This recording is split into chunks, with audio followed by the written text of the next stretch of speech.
Picture Peter, age 65, sitting across from his doctor 3 years ago. The news he'd just received made his heart skip a beat. Not the good kind of skip. His doctor's words echoed in his head. "Your numbers aren't where we'd like them to be." At that moment, Peter felt like his body had suddenly become a stranger. Everything seemed to be working against him, and he couldn't understand why. But what Peter discovered over the next 3 years would not only transform his own life, but change how hundreds of others approached aging. He learned something that might sound too good to be true. The human body after 60 is constantly sending signals. A roadmap that, when properly understood, can literally reverse years of decline and add vibrant decades to life. These aren't wishful thinking or miracle cures. They're scientific markers that researchers have studied for decades. Markers that predict not just how long someone will live, but how well they'll live.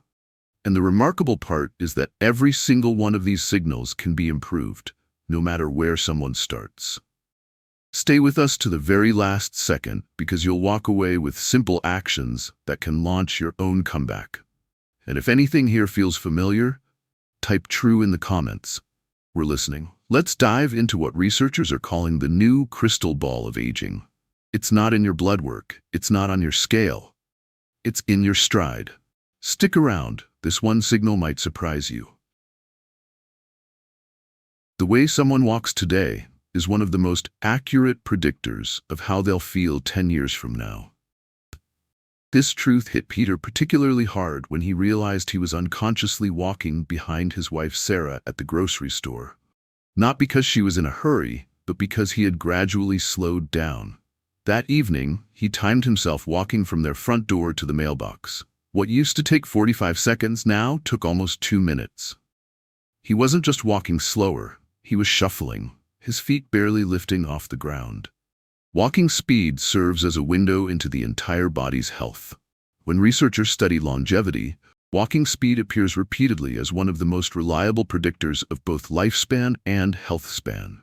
This happens because walking engages everything simultaneously.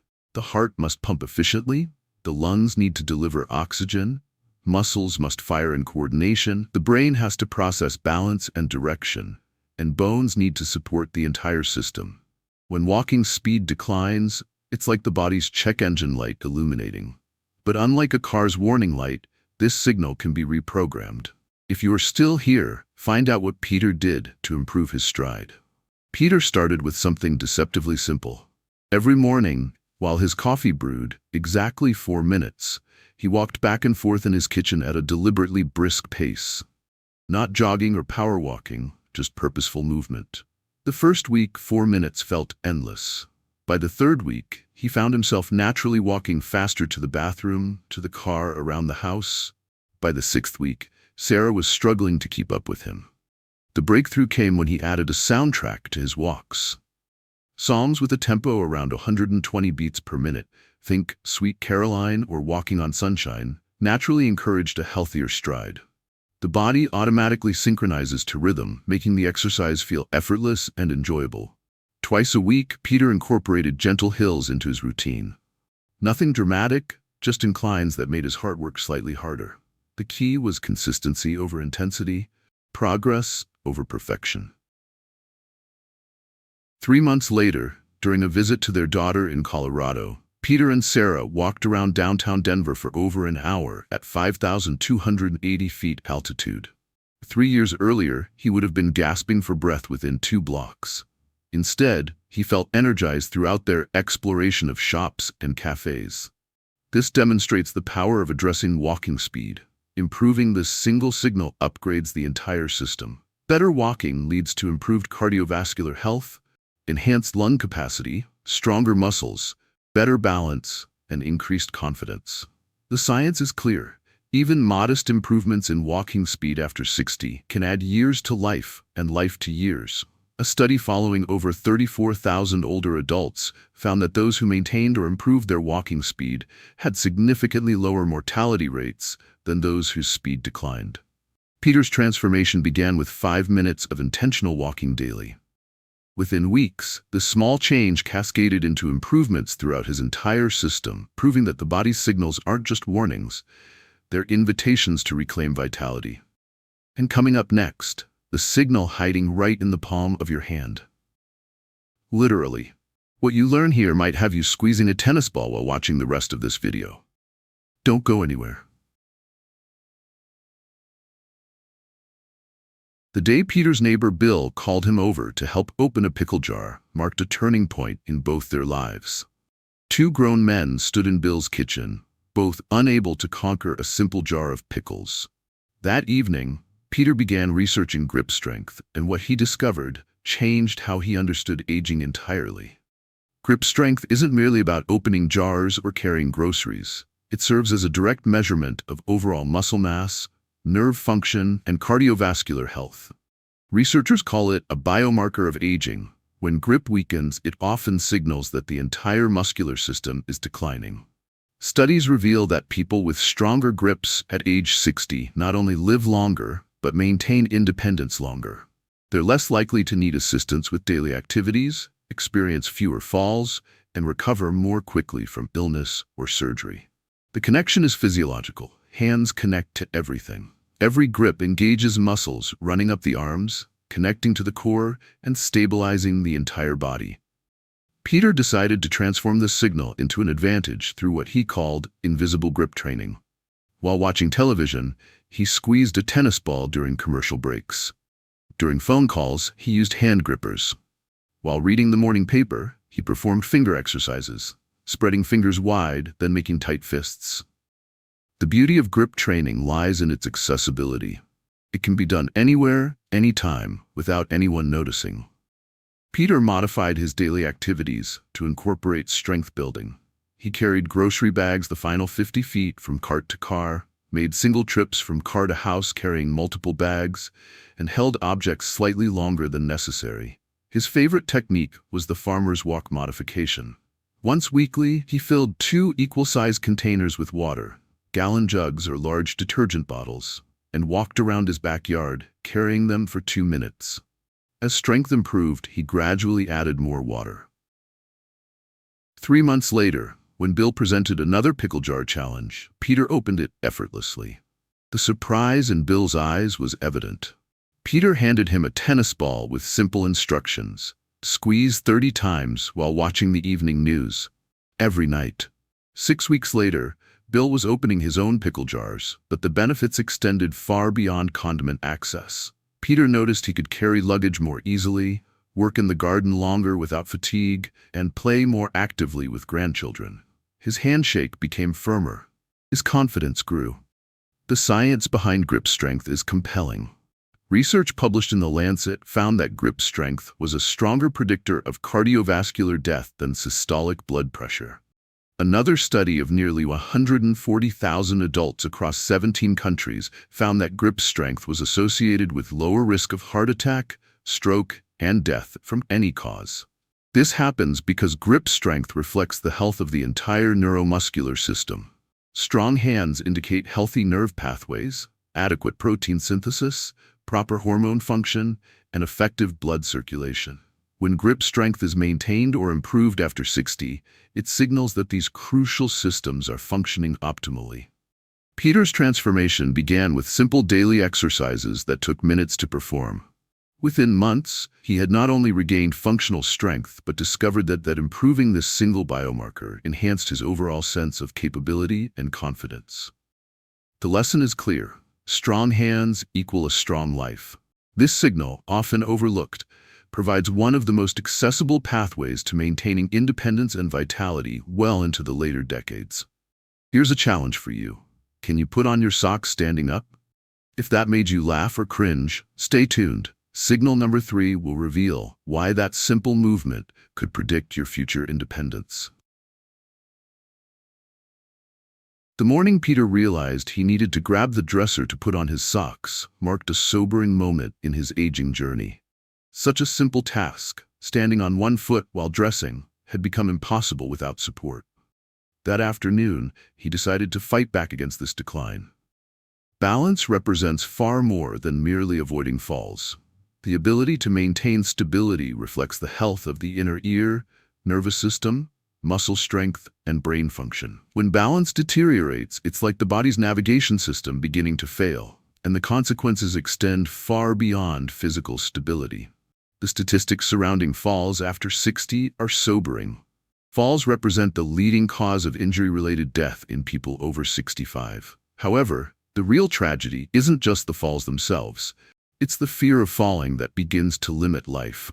People stop taking stairs, avoid uneven surfaces, quit beloved activities. Their world gradually contracts. Peter began with stealth balance training, exercises so simple they could be performed while doing other activities. While brushing teeth, he stood on one foot. While waiting for the microwave, he practiced walking heel to toe across the kitchen. During phone calls, he stood on a pillow to challenge his stability. The breakthrough came with dynamic balance training. Instead of simply standing still, Peter created movements that challenged his balance system in varied ways. He designed a simple obstacle course in his backyard using lawn chairs, garden hoses, and stepping stones. Nothing dangerous, just objects requiring him to step over, around, and between them. He walked this course 3 times weekly, initially moving slowly, then gradually increasing speed and complexity. The results were remarkable. Within 6 weeks, Peter could balance on one foot for over 30 seconds. Within 3 months, he was putting on socks while standing. But the real victory came during a mountain hiking trip with Sarah. The trail was rocky and uneven, terrain that would have intimidated him a year earlier.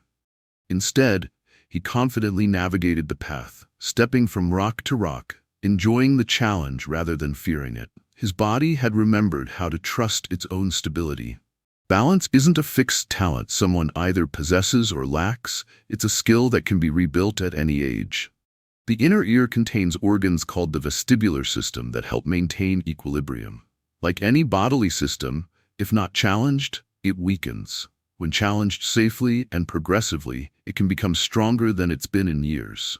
The science supports this optimistic view. Research shows that balance training can reduce fall risk by up to 40% in older adults.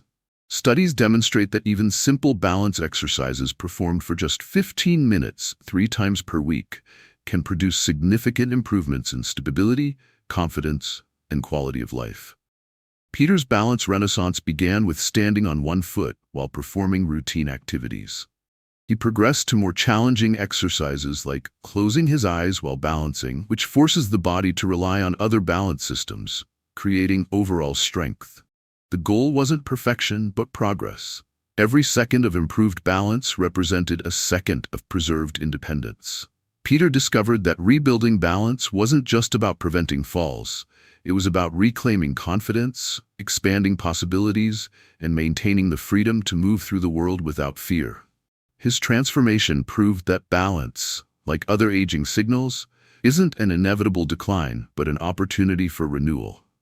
With consistent, gentle challenge, the body's stability systems can be revitalized, regardless of age or starting point. If you are still watching, type yes in the comments. Do you think sleep doesn't matter anymore? Think again. Up next, the nightly reset that could be the most powerful anti-aging secret of all. And no, it's not just about sleeping longer. For 8 months, Peter experienced what he now calls his personal hell. 4 hours of broken sleep each night. He'd fall asleep around 10 p.m., wake at 1 a.m. with racing thoughts, lie awake until 3 a.m., briefly drift off, then wake again at 5 a.m., feeling demolished. During those exhausting days, he was irritable, forgetful, and constantly fatigued. His wife Sarah began asking if he felt all right. He didn't. He felt like he was aging in fast forward, watching his vitality drain away night after night. What Peter didn't understand then was that poor sleep after 60 doesn't simply cause tiredness, it accelerates every aspect of aging. During deep sleep, the brain literally cleanses itself, washing away toxins that accumulate during waking hours. Muscles repair themselves, the immune system recharges, and hormones rebalance. When sleep quality deteriorates, all these crucial processes are interrupted. It's like skipping the body's nightly maintenance routine. The turning point came during a consultation with a sleep specialist. She asked Peter to maintain a sleep diary for 2 weeks, tracking not just bedtime and wake time, but everything he did in the hours preceding sleep. The patterns were illuminating. On poor sleep nights, he typically ate dinner after 7 p.m., watched television or used his phone until bedtime, and often consumed wine or beer with dinner. On rare nights of quality sleep, he had eaten earlier, avoided screens, and spent evenings reading or talking with Sarah. This led to Peter's discovery of advanced sleep hygiene, not just the basic advice about dark, cool rooms, but specific adjustments that work for changing bodies after 60. Sleep needs don't decrease with age, they evolve, requiring different approaches for optimal restoration. Peter developed what he called the 4-3-2-1 evening protocol. 4 hours before bed, no more caffeine. He hadn't realized his afternoon coffee was still affecting him at bedtime. 3 hours before bed, final meal of the day, giving his digestive system time to process food before sleep. 2 hours before bed, no more alcohol. Even 1 glass of wine was disrupting his deep sleep cycles. 1 hour before bed, all screens off, no phone, television, or tablet. The most impactful change was creating a wind-down ritual that signaled to his body the transition to sleep was beginning. Starting at 8 p.m., Peter dimmed lights throughout the house. He prepared chamomile tea and sat in his favorite chair with a calm, familiar book. He spent 10 minutes journaling, writing 3 daily gratitudes, and parking any worries until tomorrow. Then, Peter discovered the power of temperature manipulation. Taking a warm shower 90 minutes before bed raised his body temperature, but when he emerged, the rapid temperature drop triggered natural sleepiness. This simple technique became a game changer. Within 3 weeks of following this protocol, Peter was sleeping through the night consistently. Within 2 months, he woke feeling refreshed and energized. The mental fog lifted, his mood improved, and Sarah said he seemed like himself again. The collateral benefits were remarkable. His blood pressure improved, memory sharpened, and he lost 8 pounds without changing diet or exercise. Even his skin looked healthier. Quality sleep after 60 functions like a master switch controlling nearly every other health aspect. During deep sleep, the brain produces growth hormone, which helps maintain muscle mass and bone density. The immune system generates infection-fighting cells. The brain consolidates memories and clears cellular waste. When sleep improves, the entire aging process slows. The science overwhelmingly supports sleep's critical role in healthy aging. Studies show that people who sleep 7 to 8 hours nightly have lower rates of cardiovascular disease, diabetes, depression, and cognitive decline. Research published in the journal Sleep found that improving sleep quality in older adults led to better immune function, reduced inflammation, and improved physical performance. Peter's sleep transformation began with implementing just one element of his protocol consistently. He didn't attempt to change everything simultaneously, which would have been overwhelming. Instead, he chose one modification, eliminating screens an hour before bed, and maintained it for a week before adding the next change. This gradual approach proved that quality sleep after 60 isn't a luxury, it's the foundation making every other health improvement possible. Peter's nightly reset became the cornerstone of his renewed vitality, proving that age doesn't have to mean accepting poor sleep as inevitable. If food feels more like a chore than a joy lately, this next signal is for you. And you'll want to wait for the part where Peter turns a sandwich into a life-saving discovery. Peter sat at his kitchen table staring at a perfectly prepared sandwich, feeling completely uninterested. It wasn't that he was full or that the food didn't taste good. He simply didn't care about eating anymore. For months, meals that once excited him felt like obligations. He was eating smaller portions, skipping meals, and losing weight without trying. Sarah was worried. His doctor was concerned, and Peter couldn't understand what was happening to his relationship with food. This experience led him to a crucial discovery. After 60, appetite changes aren't simply about getting older. They're signals that the body's nutritional needs have evolved. As metabolism slows with age, the need for high-quality nutrition actually increases. The body requires more protein to maintain muscle mass, more calcium and vitamin D for bone health, and more antioxidants to fight inflammation. Yet appetite often decreases precisely when nutritional needs are highest. It's like the body is speaking a different language that requires new translation skills. Peter's breakthrough came when he stopped thinking about eating less and started thinking about eating smarter. Instead of 3 large meals that felt overwhelming, he switched to 5 smaller, more focused meals throughout the day. The key was making every bite count nutritionally. Breakfast became his protein powerhouse. Instead of toast and coffee, he started with Greek yogurt mixed with berries and almonds. The protein kept him satisfied and energized for hours. Mid-morning, he consumed what he called his green smoothie: spinach, banana, protein powder, and peanut butter.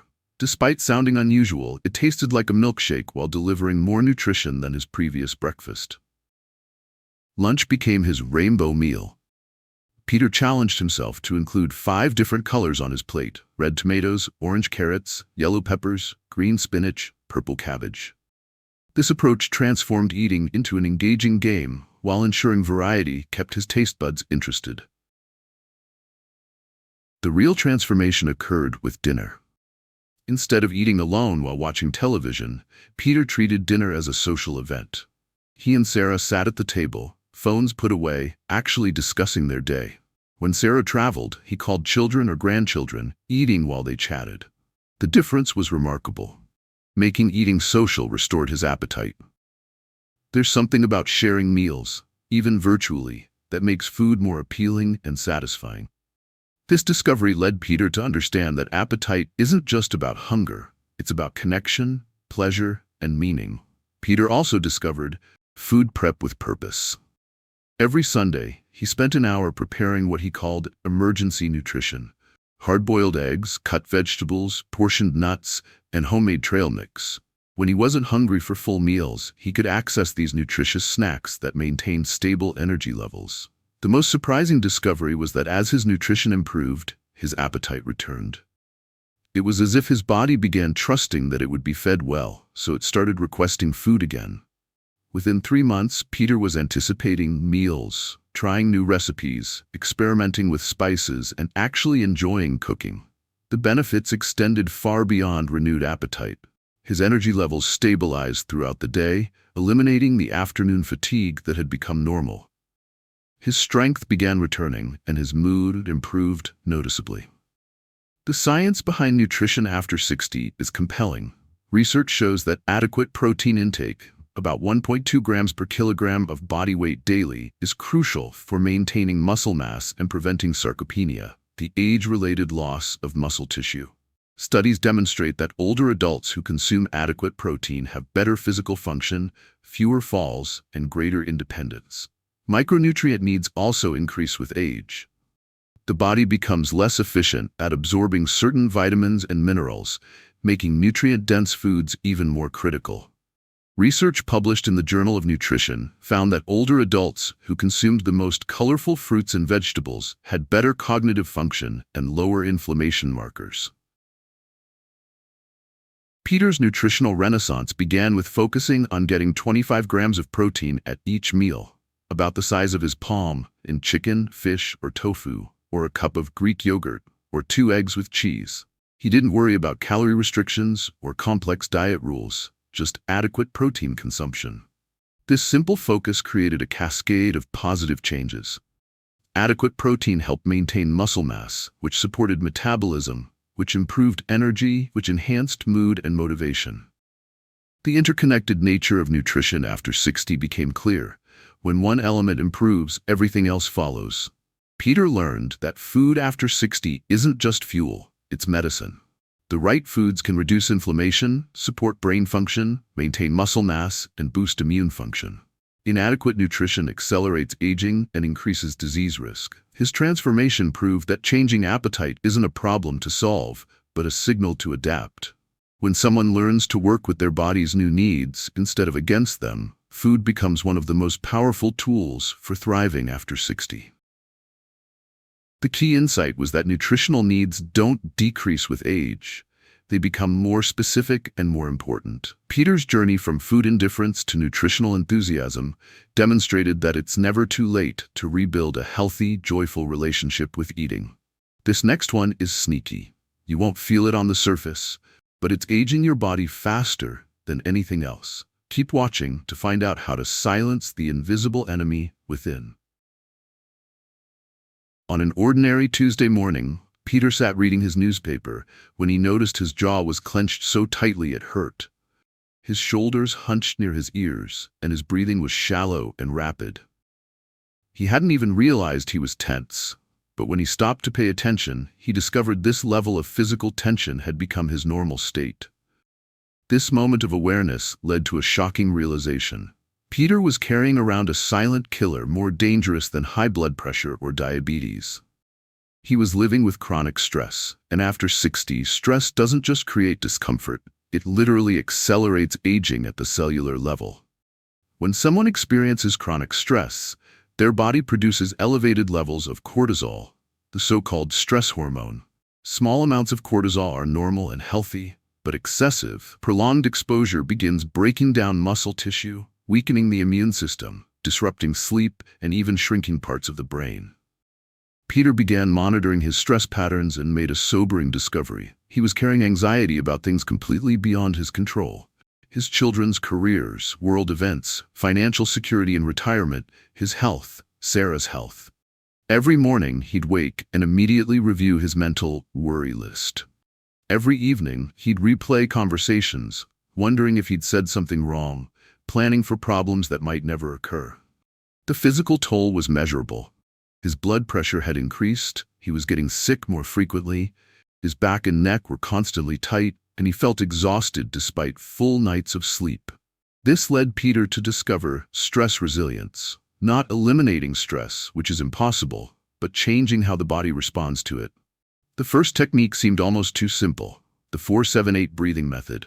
Breathe in for 4 counts, hold for 7, exhale for 8. He practiced this every morning before rising and every evening before sleep.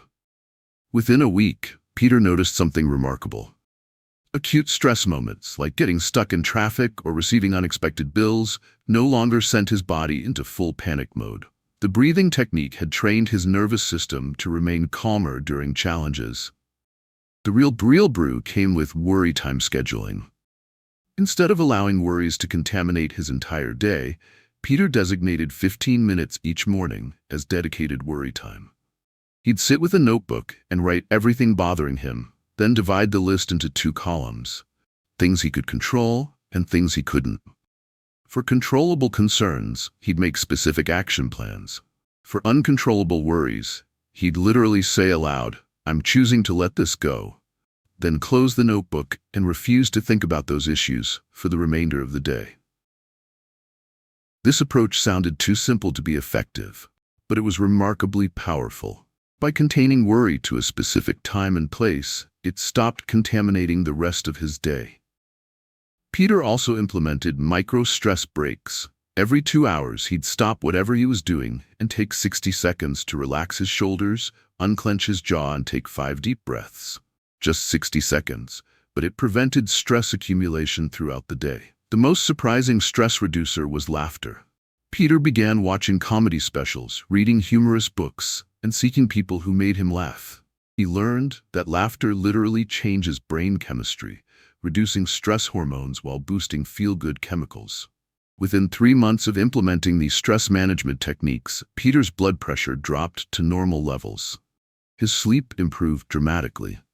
The constant tension in his neck and shoulders disappeared, and he felt more energetic and optimistic than he had in years. The science behind stress and aging is compelling and concerning. Chronic stress accelerates cellular aging by shortening telomeres, the protective caps on chromosomes. Research published in the Proceedings of the National Academy of Sciences found that chronic stress can age cells by up to 17 years. Studies show that people with high stress levels have increased inflammation, compromised immune function, and higher rates of cardiovascular disease, diabetes, and cognitive decline. However, research also demonstrates that stress resilience can be built at any age. Studies of meditation, breathing techniques, and stress management show measurable improvements in physical health markers, including reduced inflammation, lower blood pressure, and improved immune function. Peter's transformation began with recognizing that he couldn't eliminate stress from his life after 60, but he could dramatically change how it affected his body. The goal wasn't becoming stress-free. That's impossible and probably unhealthy. The goal was building resilience so that when stress occurred, it wouldn't derail his health and happiness. His stress management journey proved that worry and tension aren't inevitable parts of aging. With proper techniques and consistent practice, it's possible to maintain emotional equilibrium and physical health even when facing the legitimate challenges that come with advancing years. Peter learned that managing stress after 60 isn't just about feeling better. It's about preserving health, energy, and joy for the years ahead. His transformation from chronic worry to calm resilience became one of the most important changes in his journey toward vibrant aging. The key insight was that stress management is a skill that can be learned and refined at any age.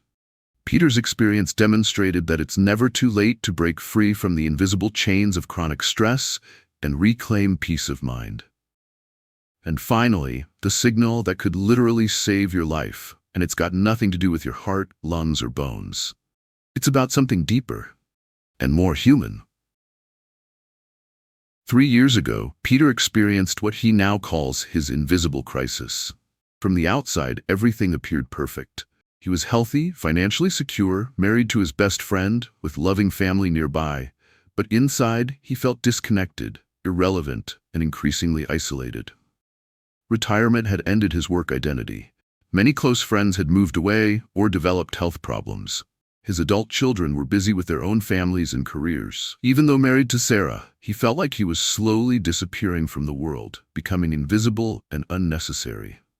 What Peter didn't know was that social isolation after 60 is as dangerous to health as smoking 15 cigarettes daily. The research is both clear and shocking. Loneliness increases premature death risk by 26%, raises dementia risk by 40%, weakens immune function, increases inflammation, and accelerates cognitive decline. Even more concerning is that someone can be surrounded by people and still experience profound loneliness. Loneliness isn't about being alone, it's about feeling disconnected from meaningful relationships and purpose. Peter's wake-up call came during a routine doctor visit when his physician asked about social activities. He realized he couldn't name a single regular social commitment. No clubs, volunteer work, or regular friend meetups. His social world had gradually contracted to just Sarah and occasional family visits. That night, Peter made a life-changing decision. He would intentionally rebuild his social connections. He started small, committing to having at least one meaningful conversation daily with someone outside his immediate family. Sometimes this meant calling old friends he hadn't contacted in months, having actual conversations with neighbors instead of just waving, or chatting with cashiers at the grocery store. The real breakthrough came when Peter discovered contribution connection, forming relationships through helping others. He began volunteering at the local library, helping seniors learn computer skills. 2 hours weekly, nothing overwhelming, but suddenly he had purpose outside himself. He was meeting new people, learning new things, and most importantly, he was needed. The benefits were immediate and profound. Having somewhere to be, people who counted on him, and reasons to get up and dress made every day feel more meaningful. But Peter didn't stop there. He joined a men's walking group that met Tuesday mornings, signed up for a woodworking class at the community college, and started attending a book club at the local coffee shop. Each new connection strengthened the others. Having multiple sources of social interaction meant he wasn't dependent on any single relationship for all his social needs. This created a robust network that could weather the inevitable changes that come with aging. The most powerful connection came from something unexpected: becoming a mentor. Through the library program, Peter met Jake, a 35-year-old aspiring entrepreneur who didn't know where to begin. Peter offered to share his career experience and business knowledge. Their weekly coffee meetings became the highlight of Peter's week. Sharing his experience, watching Jake's confidence grow, seeing his business succeed, gave Peter a sense of purpose he hadn't felt since retirement. The intergenerational friendship enriched both their lives in unexpected ways. The health benefits were remarkable. Peter's mood improved dramatically, his energy increased, and he found himself laughing more and worrying less. He felt genuinely excited about the future. Even his physical health improved. his blood pressure dropped, and he experienced fewer illnesses. The science behind social connection and health is robust and compelling. Studies show that people with strong social ties live up to 50% longer than those who are socially isolated. Research published in PLOS Medicine found that social isolation's impact on mortality risk is comparable to smoking, obesity, and physical inactivity. Social connections affect health through multiple pathways. Strong relationships reduce stress hormones, boost immune function, encourage healthy behaviors, and provide emotional support during challenges. Socially connected people have lower rates of depression, anxiety, and cognitive decline. Peter's social renaissance began with reaching out to 3 people he hadn't talked to recently. Not through text or email, but actual phone calls or in-person visits. He asked how they were doing, shared what was new in his life, and explored opportunities to connect regularly. Then he sought one opportunity to contribute his skills and experience to help others. Whether through volunteering, mentoring, tutoring, or simply helping neighbors with projects, he found ways to share his knowledge and remain useful to his community. The transformation was profound. Peter discovered that relationships after 60 aren't just nice to have, they're essential for health, happiness, and longevity. Quality mattered more than quantity. He didn't need dozens of friends, but he needed meaningful relationships where he felt seen, valued, and connected. He needed opportunities to contribute his skills and experience, regular social interactions that gave him something to anticipate, and connections that provided both support and purpose. The combination of receiving and giving created a sustainable social ecosystem that enriched his life immeasurably. Peter's journey from isolation to connection proved that it's never too late to build meaningful relationships. His experience demonstrated that social connection after 60 isn't about returning to old patterns, but creating new forms of community that match current life circumstances and needs. The key insight was that loneliness isn't an inevitable part of aging. With intention and effort, anyone can create rich social connections that enhance both the quality and quantity of their remaining years. 7 signals, 7 opportunities, 7 pathways to not just living longer, but living remarkably well. Peter's journey from decline to renewal demonstrates that the body after 60 isn't failing, it's communicating, offering roadmaps to vitality that most people never learn to read. When Peter began this transformation 3 years ago, he was walking slowly, sleeping poorly, feeling stressed and isolated. His grip strength was embarrassing, his balance was shaky, his appetite had disappeared, and his stress levels were dangerously high. If someone had told him to fix everything simultaneously, he would have given up before starting. Instead, Peter chose one signal and focused on it for a month. He started with walking speed because it seemed most straightforward, committing to 5 minutes of purposeful walking every morning while his coffee brewed. After establishing that habit, he added grip strength exercises. Another month later, he tackled his sleep routine, one signal at a time, 1 month at a time. The compound effect was remarkable. As walking improved, he had more energy for other activities. As sleep got better, he had more motivation to exercise. As stress decreased, his appetite returned. As he built social connections, everything else felt easier and more enjoyable.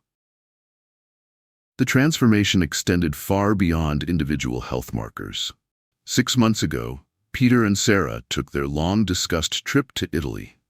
They walked cobblestone streets for hours, climbed hills to reach ancient ruins, and stayed up late talking with new friends they met along the way.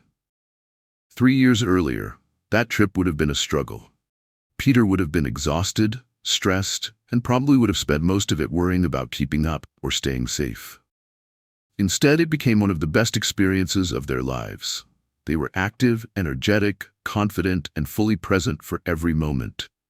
That's the power of listening to the body's signals and responding with intention.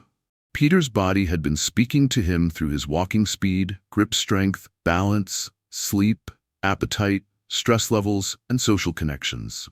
These weren't random health metrics. They were a roadmap to his best possible future. The remarkable discovery was that every single signal could be influenced through consistent, purposeful action. Peter could walk faster, grip stronger, balance better, sleep deeper, eat smarter, stress less, and connect more meaningfully. He didn't need expensive equipment, complicated programs, or dramatic lifestyle overhauls. He just needed to start listening and start responding. Peter's journey reveals a profound truth. The body has been trying to help all along. Every signal it sends is an invitation to live better, stronger, longer. The walking speed that has slowed is asking for more purposeful movement. The grip that has weakened is requesting strength training. The balance that has become shaky is begging for stability practice. His transformation proves there truly is no limit to life after 60, not when someone understands what their body is communicating, not when they respond with intention and consistency, not when they realize that every day offers an opportunity to grow stronger rather than weaker. The 7 signals aren't just about adding years to life. They're about adding life to years.